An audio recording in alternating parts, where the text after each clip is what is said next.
The tragedy at Fort Pillow happened on this day, and I'm going to tell you about it. Welcome back to On This Day. Today's date is April 13th, 2023. It is the 103rd day of the year. There are 262 days left. It is the 15th Thursday in the 15th week and the 25th day of spring. You got 69 days left until summer. Today is National Silly Earring Day. This is a new one. National Silly Earring Day is celebrated every year on April 13th. It was founded way back in 2021 by a woman named Olena. She sells thousands of earrings on a website called Oddity Cart, and she came up with this. Now, the reason I bring this up, I think it's very interesting, but last year, and I think the year before, I'd seen girls that I knew from, they still work in offices and stuff, that they were all celebrating National Silly Earring Day. The best earrings I've seen so far are the meat cleaver earrings, and one looked like two little cartoon cars crashing into each other. Those are interesting. All right, let's see what else happened on April 13th. 1864, the American Civil War, the Battle of Fort Pillow. Confederate forces kill most of the African American soldiers that surrendered at Fort Pillow, Tennessee.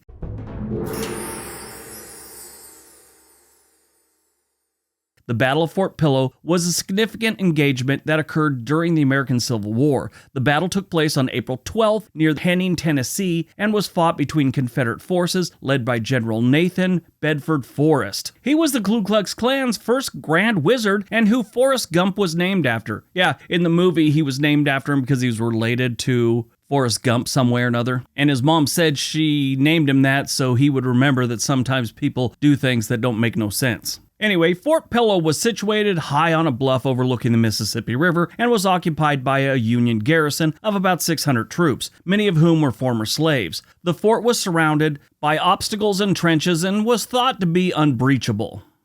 General Forrest and his troops arrived at the fort early in the morning and quickly launched an attack. The Union troops put up a fierce resistance, but they were vastly outnumbered and outgunned.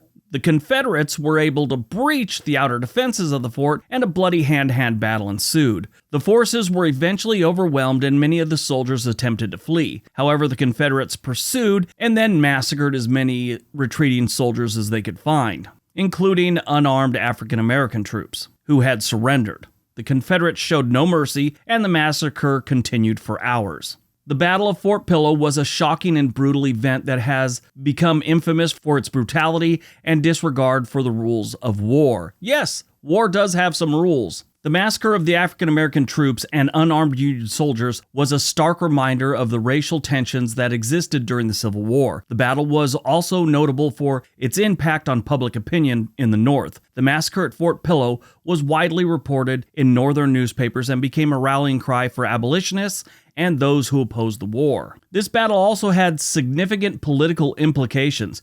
President Abraham Lincoln was outraged by the massacre and ordered an official investigation. The investigation confirmed the atrocities that had taken place at Fort Pillow and further fueled the anti-Confederate sentiment in the North. Just a sad part of American history. 1955, the polio vaccine developed by Dr. Jonas Salk is declared safe and effective. 1964, Sidney Poitier becomes the first black actor to win an Academy Award for Best Actor for his role in Lilies of the Field. Saw that movie when I was a kid. Such a great movie. The acting in this, there's a few movies that I've seen in my life where the acting just kind of overshadowed the story and any kind of special effects or anything like that. This is one of them. The acting was just amazing. This was a significant moment in Hollywood history and helped to pave the way for greater representation of people of color in film and television. 1980, Canadian runner and athlete Terry Fox begins his Marathon of Hope run in St. John's, Newfoundland. 1997, Tiger Woods becomes the youngest golfer to win the Masters tournament at age 21. This was a significant moment in the history of golf as Wood would become one of the sport's greatest players. It's really funny about this. Back in the 80s sometime, maybe 85, 86, I was watching a local newscast. They were talking about, different things going on sports-wise, and they did a little clip on this young kid who is just this perfect golfer and his dad, and it was Tiger Woods. I remember it because they called him Tiger, and the newscaster said his name was Eldrick, but they called him Tiger, and I thought I'd go by Tiger too.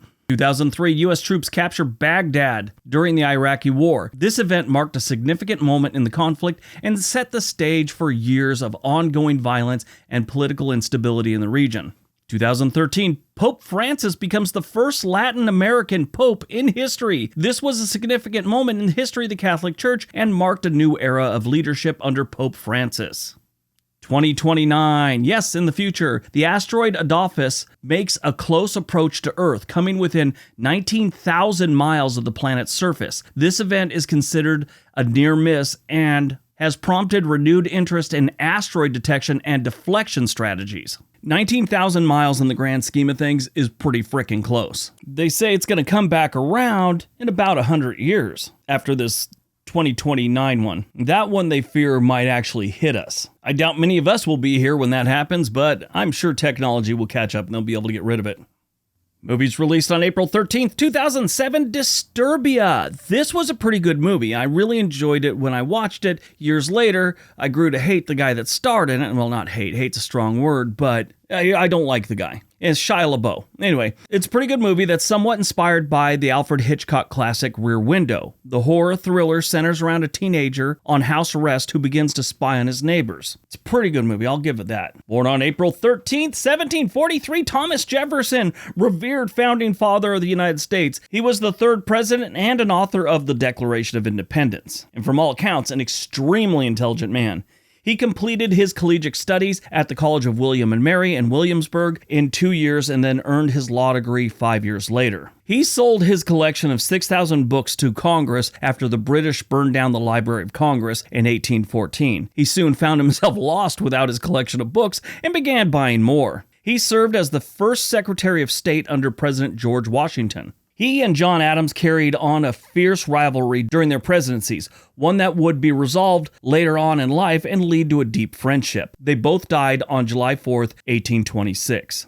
Died on April 13th, 2018, we lost Milos Forman, Czechoslovakian filmmaker who won the Academy Award for Best Director for his 1975 film One Flew Over the Cuckoo's Nest and his 1984 movie Amadeus. His other well-known films include Man on the Moon, Ragtime, and The People vs. Larry Flint. His film One Flew Over the Cuckoo's Nest earned Jack Nicholson an Academy Award for Best Actor. He also directed the movie Hair in 1979, that hippie movie musical. After a short illness, he died at Danbury Hospital near his home in Warren, Connecticut on April 13th, 2018 at the age of 86.